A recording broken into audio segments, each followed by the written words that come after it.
Assalamualaikum warahmatullahi wabarakatuh. Bersama saya Ahmad Fahim.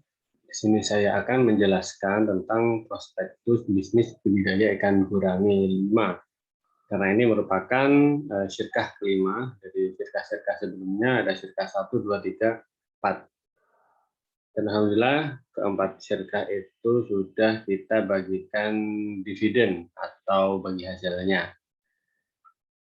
Alhamdulillah nggak ada yang sampai merugi, alhamdulillah. Nah, di sini saya akan menjelaskan beberapa hal terkait prospektus.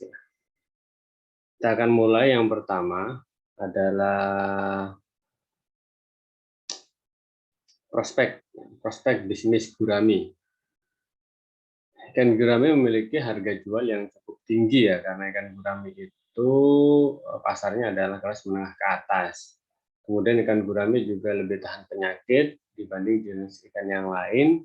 Dan gurame jumlahnya atau kebutuhan pasarnya juga masih belum memenuhi, sehingga berapa banyak pun kita budidaya itu pasti ada yang beli. Jadi jangan takut ikannya itu nanti nggak ada yang beli gitu ya, karena permintaan itu masih lebih tinggi daripada yang ada, daripada barang yang ada. Kemudian ikan gurame banyak memiliki banyak permintaan di kota besar. Kita itu kirimnya ke Jakarta dan juga Bandung sama Bali. Kemudian di sini ikan gurame Tulungagung memiliki kualitas yang bagus. Jadi terkenal ya kalau gurame Tulungagung di restoran-restoran itu memang apa namanya, ikannya nggak berbau tanah gitu ya kalau ikan dari Tulungagung. Dan juga kalau dikirim jarak jauh itu ikannya kuat. Itu sesuai dengan kadar air di sini cocok. Makanya hampir satu desa di sini itu 50% atau mungkin 40% itu budidaya ikan gurame. Mengambil lokasi di Pondok Pesantren Nurul Ulum ya. Kenapa? Oh, di pondok pesantrennya. Karena pondok pesantren ini sudah mengelola 15 tahun lebih ya, dan sekarang sudah punya 12 kolam lebih ya.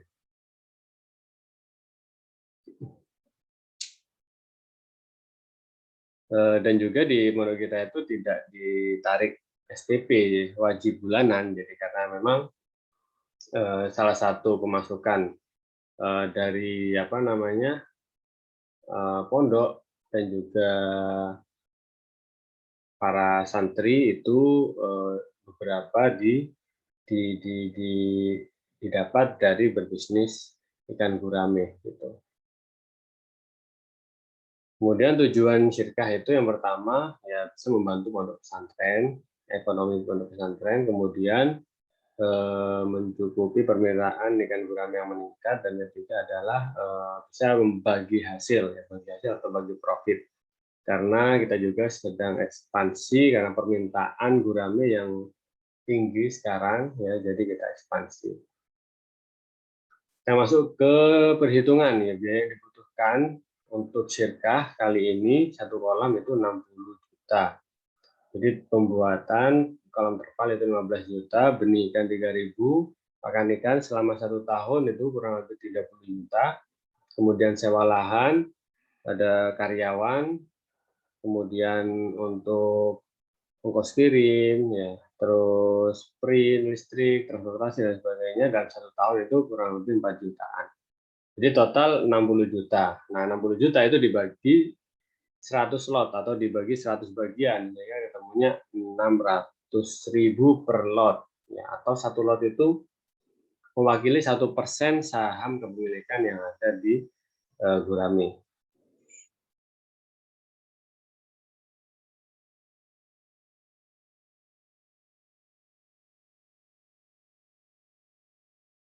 Nah, kita lanjut. Tapi nanti untuk minimal itu ya 2 lot ya. Jadi nggak bisa, nanti minimal pembelian 2 lot dan pembayaran selama 2 bulan. Bisa dicicil selama 2 bulan. Proyeksi target finansial dalam 1 tahun. Dari 3.000 benih ya, kita estimasi yang hidup sampai besar itu 2.900. Bagi 600 gram jika dikilokan, maka total hasil satu kolam itu 1,7 ton ya. Kita ambil harga gurame Ketika normal sekitar kurang lebih 33.000, maka perhitungannya kita dapat profit 12 juta. Jadi total 57 juta dikurangi 45 juta. 45 juta itu adalah modal ditahan untuk biaya benih, biaya pakan di tahun setelahnya gitu kan. Jadi nggak diambil semua. Ada biaya ditahan. Biaya ditahan ini untuk apa? Untuk pengelolaan tahun berikutnya gitu ya. Istilahnya apa namanya? Untuk ini 47 juta 420 itu adalah omset atau profit kotor ya. Profit bersihnya adalah 12 juta 420.000. Nah, kemudian bagi hasil di sini 40% untuk pengelola, 60% investor. Jadi investor dapat lebih banyak 60%. Sehingga kurang lebih profitnya investor itu 7.452 atau kalau dihitung per tahunnya itu ROI-nya 12%, 12,45%. Ini kurang lebih ya.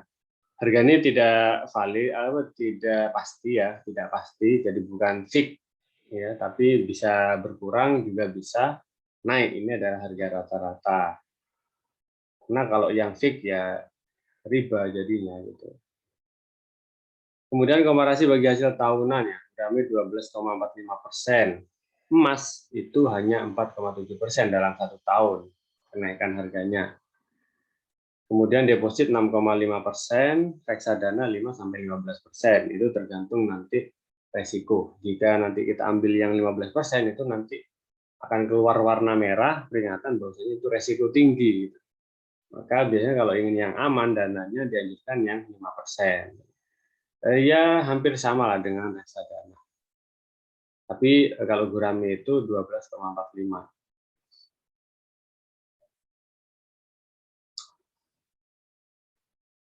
Berbicara resiko bisnis, jadi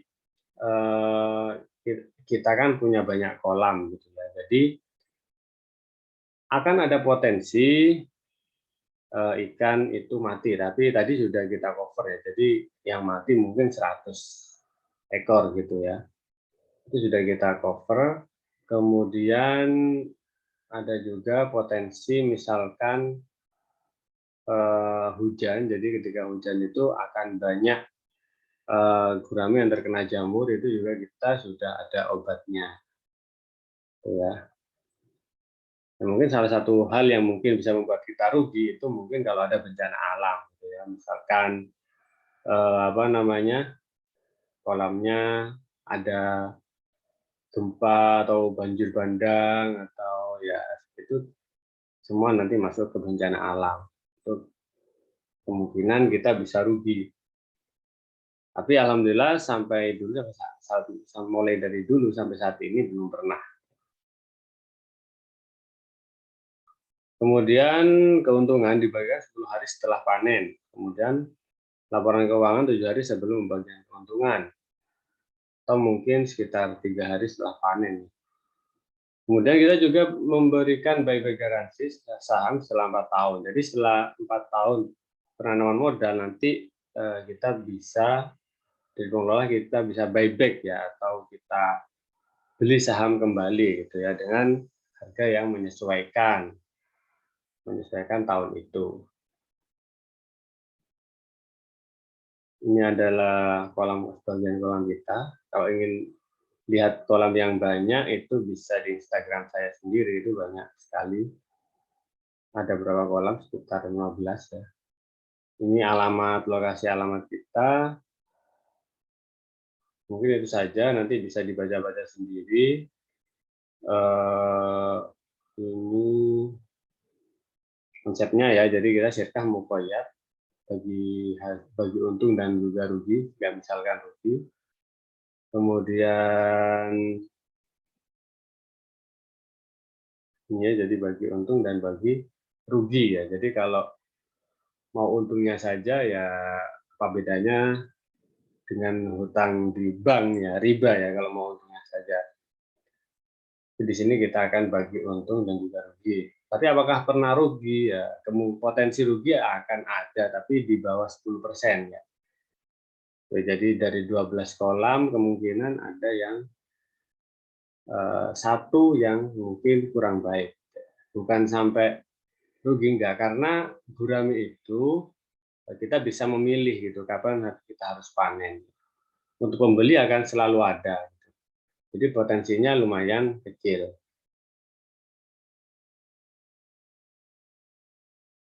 Kemudian kalau misalkan ya kerugiannya itu disebabkan oleh kami pengelola yang lalai menjalankan, maka nanti kerugian ditanggung kami. Tapi kalau misalkan kerugian disebabkan oleh hal-hal major gitu ya, kayak apa namanya, ada bencana alam dan sebagainya, itu ya di luar kendali kami, maka itu nanti kita bisa tanggung rugi bersama.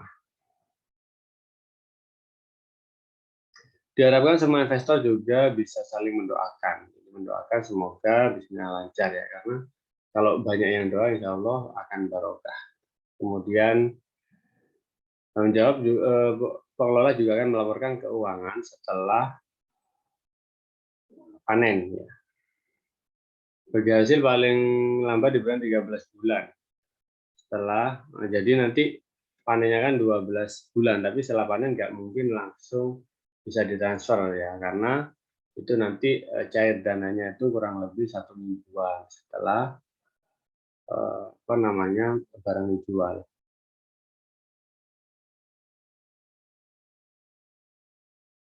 Nah, jadi nanti minimal punya 2% saham atau 2 lot ya.